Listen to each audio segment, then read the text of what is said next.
So the governor of Oklahoma has commuted the sentence of Julius Jones.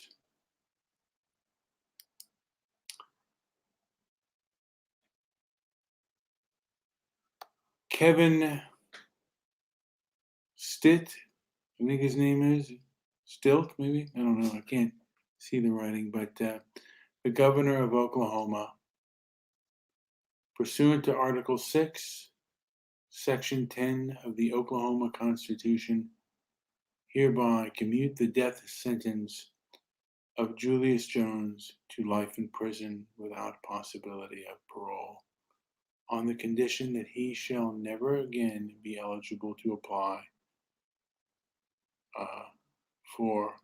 be considered to receive any additional community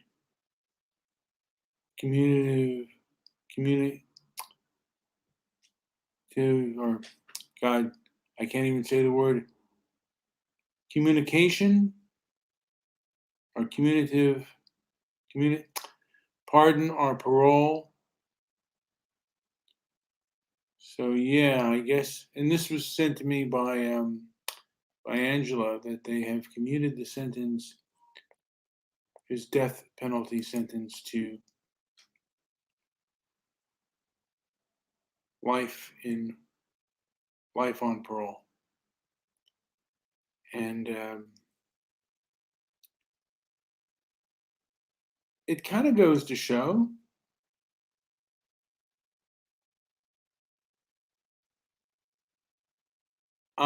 what I know about it. And Darren asked me a question.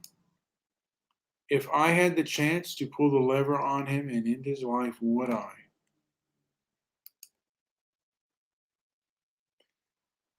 Before I did that, I'd have to know really if he was guilty. I believe he is, and if he is guilty of the crime of murder in the way in which he murdered somebody, if he's guilty, I certainly would have no problem in pulling the lever or being part of the firing squad that would end this person's life, because murderers should be given the death penalty. Not all murderers, but some murderers should be given the death penalty. And I put in the description page, I put in the video of Actual Justice Warrior, who talks about this case. And I really want to talk about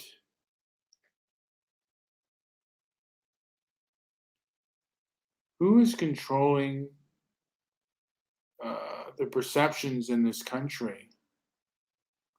And not only in this country, but in the civilized world, who is controlling the perceptions of what exactly is going on? And how many people are in a bubble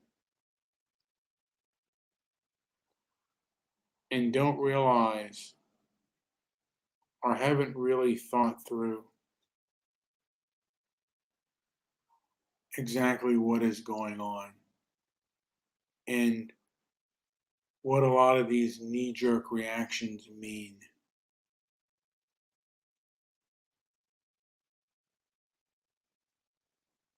You certainly don't want criminals as your next door neighbor, and you definitely want punishment for criminal behavior. And you want an active police force. You want a proactive police force that punishes misbehavior and punishes misdeeds.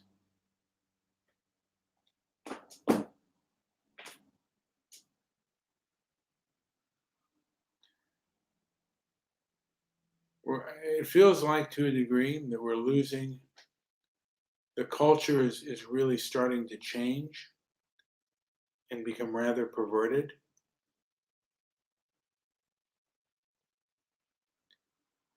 I had an article, and unfortunately, the article, who the magazine that the article was written about, I didn't know how kooky some of their beliefs were, so I disavow them. But the word racist, I believe, didn't start to show up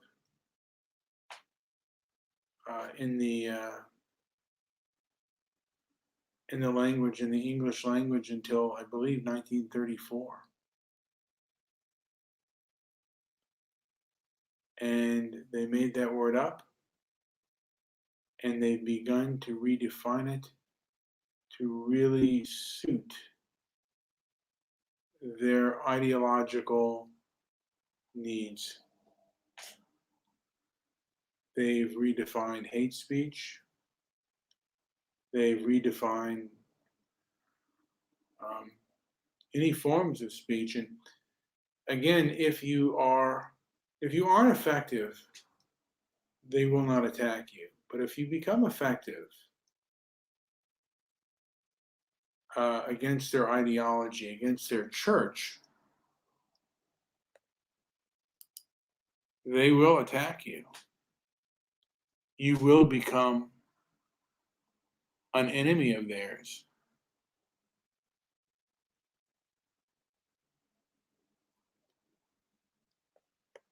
And I'm looking here. Anecdotal news controls everyone's opinions, it seems.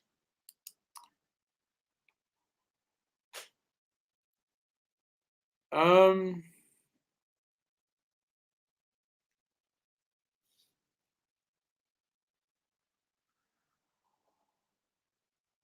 and now he's mentioning a movie Last Night in Soho.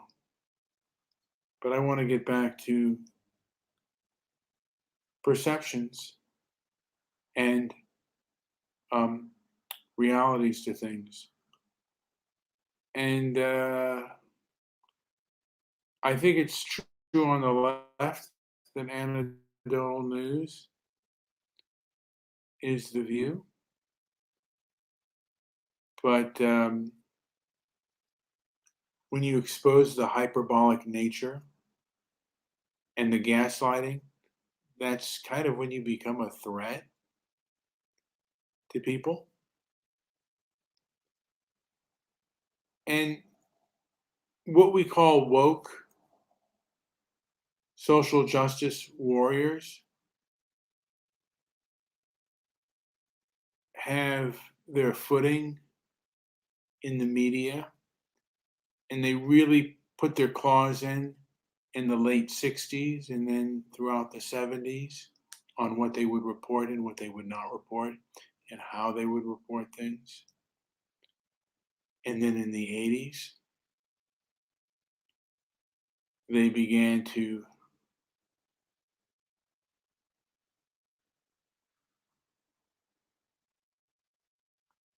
they really began to put their claws in, and there was no alternative media to go against the narrative throughout the 80s and the 90s and even through the 2000s. There was a little bit of alternative media, but the internet was just coming into its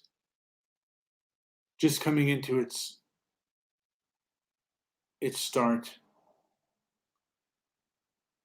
And then in the 2000s, like they had, the 2008, 2010, 2012, 13, 14, you began to see videos of people intellectualizing what the woke left was doing and the manipulation that they were doing. And the powers that be did not like that. And they deemed it as hate speech. Now, Darren just said that black men are still being shot by the police. They just aren't running it. Again, Darren, uh, I,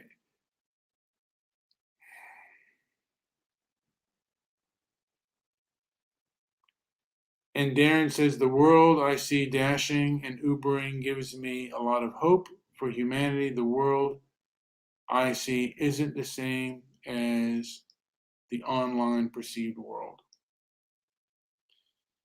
Well, Darren, the world is also not what is perceived by the mainstream and corporate news.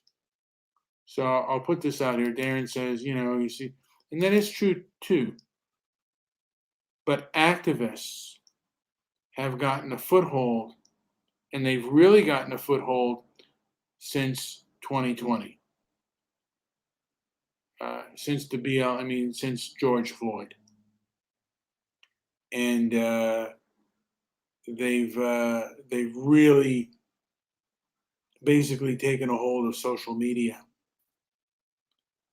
The only people that really question the leftist corporate media narrative, and they took that away because there were people on social media that were very effective in challenging the dogma of the left,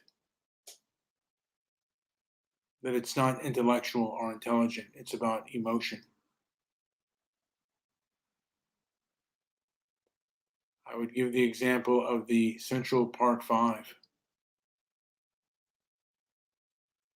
Has there really been any debate on that? There's more than one. I mean, people think that now that these individuals have been found innocent, that that's all the story there is. But the documentary and the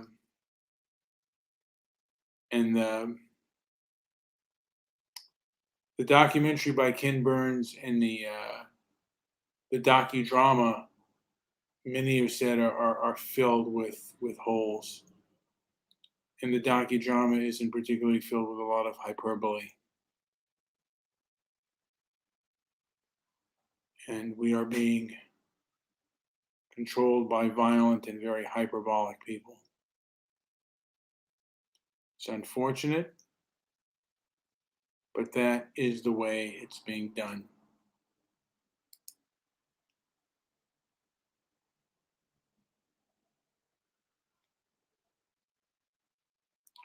Yeah, Darren says you understand that I agree with you about the news, and yeah, I see that he agrees with me about the news, and like I said, there are now very few channels that basically clap back against corporate media,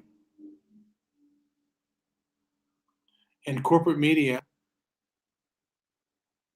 can make mistakes, and they don't even have to issue a retraction. But if you are a small person on the internet who makes a mistake or does something in views of hate speech, they will cut you down immediately. Hate speech, by the way, in this country is the new heresy.